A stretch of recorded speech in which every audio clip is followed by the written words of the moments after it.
The first Dragon Ball crossover containing 2 other anime as opposed to simply just one is Kutai Panic Adventure, a special that contains One Piece, Dragon Ball and Astro Boy. Created in 2003, Kutai Panic Adventure utilized 6 different screens and was exclusively shown in the Kutai/Orb section of the Fuji TV headquarters. Showcased at an event called Odaiba Boken O, the special was created to celebrate Fuji TV's 45-year anniversary. As you can see by this image, the Kutai part of the Fuji TV building is extremely noticeable. Kutai Panic Adventure is an immersive special which is best experienced in the Fuji TV building during the event, which doesn't translate too well in a home video release, so that's most likely the reason why a good quality version of the special doesn't exist. The backdrops are real live action shots of the Fuji TV network building with the anime characters drawn on and animated later. The special introduces Bulma, Oolong and Roshi flying to the Fuji television headquarters in a spaceship.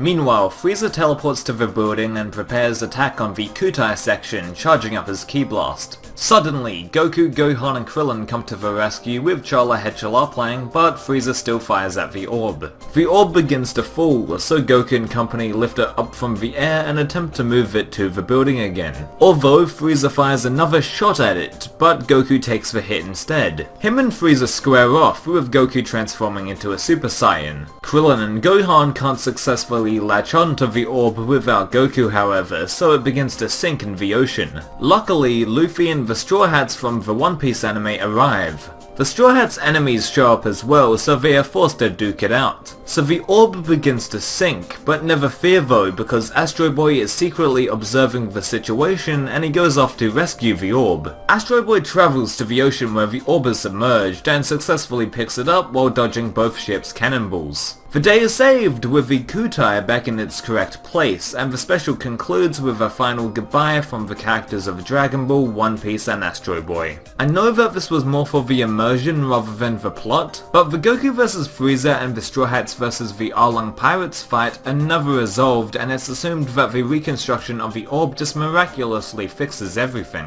Also, even though the special is supposed to be a self-proclaimed crossover with these franchises, none of them do! Goku, Luffy or Astro Boy don't share a single scene together. But apart from that, Kutai Panic Adventure is simply a novelty that only exists to celebrate a television channel, so how can I really pick apart that? The sequel, known as Kutai Panic Adventure Returns, was released the following year at the 2004 Odaiba Boken O event. Continuing with the multi-camera setup from the previous special, Goku and Luffy actually interact with each other now, which was missing from the first Kutai Panic Adventure. Instead of the Astro Boy appearance at the end, he's replaced by Ryo-san from the Kochikame manga and anime in the beginning. The plot for Kutai Panic Adventure Returns is quite similar to the first, but an iconic One Piece villain is the main antagonist in the special, rather than Frieza from Dragon Ball. The animation is much more polished compared to its predecessor, and the effects are much more enjoyable to look at. Goku and Luffy assist each other in Kutai Panic Adventure Returns, with the highlight being Luffy swinging Goku really fast and then Goku launching a Kamehameha on top of that. The conclusion is wrapped up in a less confusing way than before, as they use the Dragon Balls to make everything back to normal, as opposed to the plot saying, oh yeah, this needs to be fixed still, in the first incarnation. I mean, let's be honest here, this ending is not great by any stretch of the imagination, but at least it makes a little bit of sense. The Kutai Panic Adventure specials are only 2 out of 4 instances where One Piece and Dragon Ball cross over. The third collaboration for One Piece and Dragon Ball is named Cross Epoch, created 2 years after Kutai Panic Adventure Returns, but it's in manga form instead. Rather than Fuji TV producing their own crossovers, this time around Akira Toriyama and Ichiro Oda are directly involved with Cross Epoch. A key difference between Kutai Adventure and Cross Epoch is that the latter strangely combines One Piece and Dragon Ball into one world, while Kutai just throws characters into a real location. The plot begins with Mr. Satan becoming the king of a country due to Shenron, and then the dragon invites everybody to a tea party. Throughout the various pages of Cross Epoch, we get to see groups of characters from both franchises going to said party, including Krillin and Chopper or Goku and Luffy. This manga borrowed an element from Kutai Panic Adventure 2, where Goku lends Luffy the Kinto Un, which I really enjoyed to see in manga form.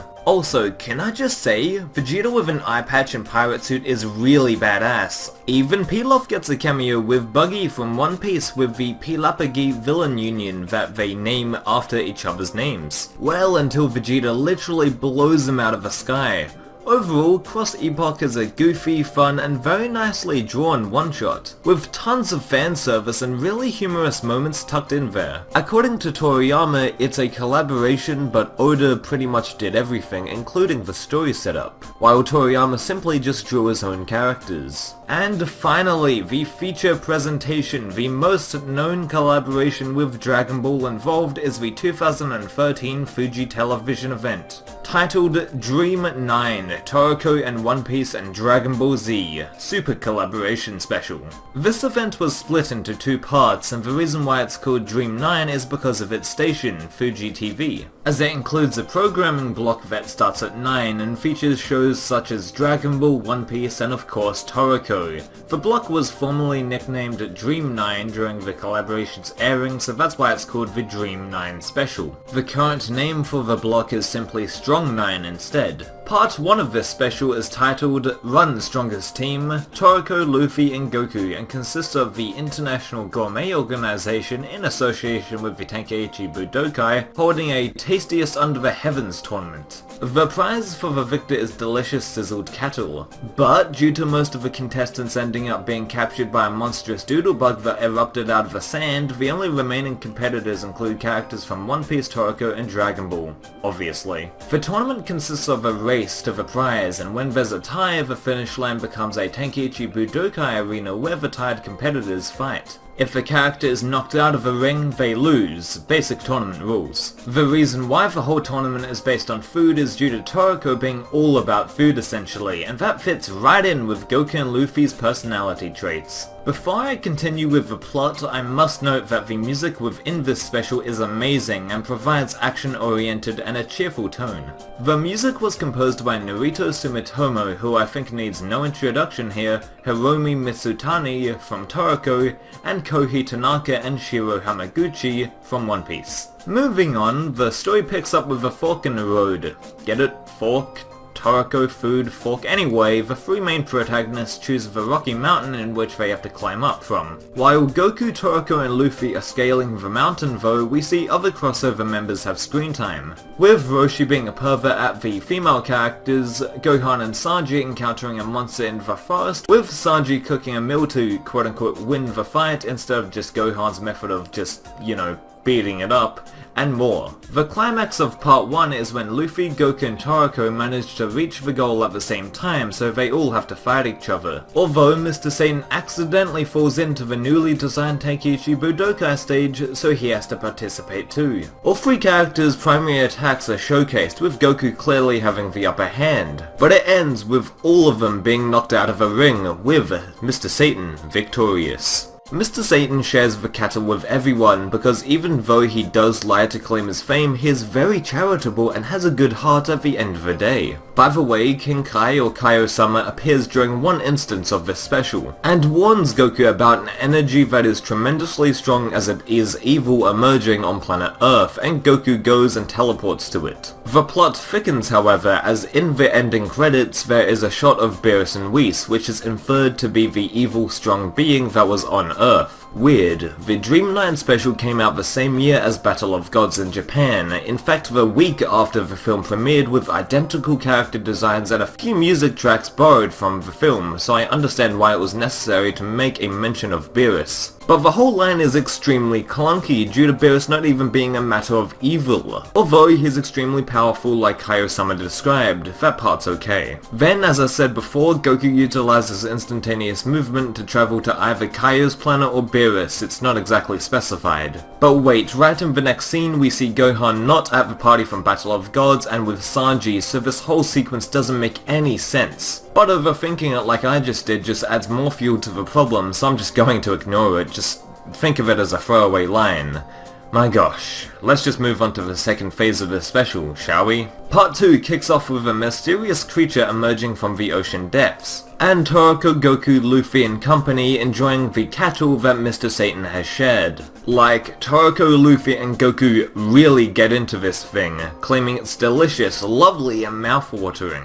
There's great little character moments within this sequence and fits very well into all three anime. Suddenly, a legendary fish named Akami arrives and starts attacking the group, as every time it sucks the power out of a person, it grows rapidly in size. The gang tries to fend off the beast, but it runs away before any damage can be dealt. Goku was going to fight the mighty beast more, but instead he focuses on Gohan and making sure he's okay. As his power was absorbed by the creature, another sign that Goku isn't just a selfish character all the time. The only way to cure him is to catch Akami within a 30-minute time span and create an antidote from it. After a couple of encounters with the split up groups and gaining more strength by absorbing their power, Akami eventually crosses the Dream 9 team. Once their initial efforts of fighting the creature are futile, Goku prepares a Genki Dama and along with Toroko and Luffy's attacks and an additional Kamehameha from Goku at a Super Saiyan 3 level, the beast dies. We see our three heroes lie down on the ground after their ultimate attack, feeling extremely tired yet happy because now they can have a great feast with the leftover Akami meat.